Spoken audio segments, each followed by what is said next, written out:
बिहार के 40 सीटों में चिराग को हाजीपुर सहित 4 सीट दे दिया गया,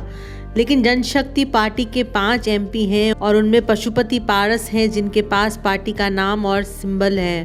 पहले तो बीजेपी मान रही थी कि पशुपति पारस और चिराग मिलजुल कर 5 सीट का हिस्सा ले लेंगे, परंतु अब बीजेपी ने दोनों में से चिराग को अपनाने का निर्णय ले लिया है। आज चिराग पासवान और बीजेपी के अध्यक्ष जेपी नड्डा के साथ बातचीत हुई। बीजेपी ने इसकी बाकायदा घोषणा कर दी, परंतु चिराग पासवान ने एक्स हैंडल पर इतना ही कहा है कि इंडिया के घटक के रूप में बीजेपी अध्यक्ष के साथ उनकी बातचीत हो गई है और उचित समय पर इसकी घोषणा कर दी जाएगी। माना जा सकता है कि अब बिहार में सीट बंटवारे को अंतिम रूप दे दिया गया है। अब नीतीश कुमार के आने के बाद बिहार में एनडीए के सीट बंटवारे की घोषणा की पूरी संभावना है।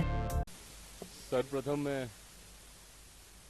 हमारे देश के प्रधानमंत्री आदरणीय नरेंद्र मोदी जी का हृदय से आभार प्रकट करता हूं। उन्होंने हमेशा जिस प्रकार गठबंधन के भीतर मेरा संरक्षण किया, लोक जनशक्ति पार्टी रामविलास को उचित मान सम्मान देने का हमेशा कार्य किया। मेरे नेता आदरणीय रामविलास पासवान जी को जिस तरीके से उन्होंने अपने साथी, अपने दोस्त की तरह, उनके रहते हुए और उनके जाने के बाद भी जिस तरीके से उनके मान सम्मान को हमेशा ऊंचा करने का काम किया, ऐसे में लोक जनशक्ति पार्टी रामविलास का हर एक कार्यकर्ता आज खास तौर पर हमारे प्रधानमंत्री जी का धन्यवाद करता है, क्योंकि आज पुनः एनडीए के साथ जो हम लोग का पुराना गठबंधन रहा है,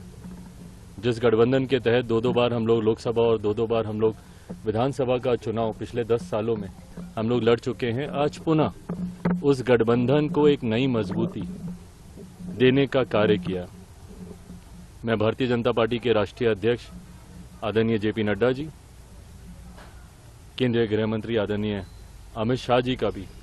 विशेष तौर पर धन्यवाद करूंगा।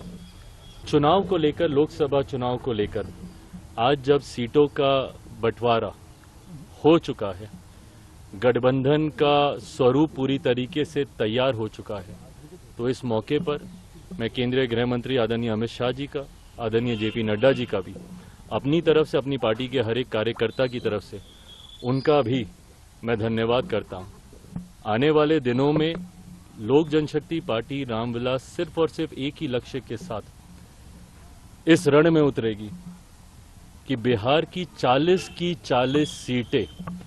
हमारा एनडीए गठबंधन जीतेगा। ये 400 का लक्ष्य ना सिर्फ हम लोग पार करेंगे, बल्कि बिहार में जो पिछली बार एक सीट किसी कारणवश हम लोग की रह गई थी, इस बार 40 की 40 सीटें एनडीए का ये गठबंधन मिलकर जीतेगा।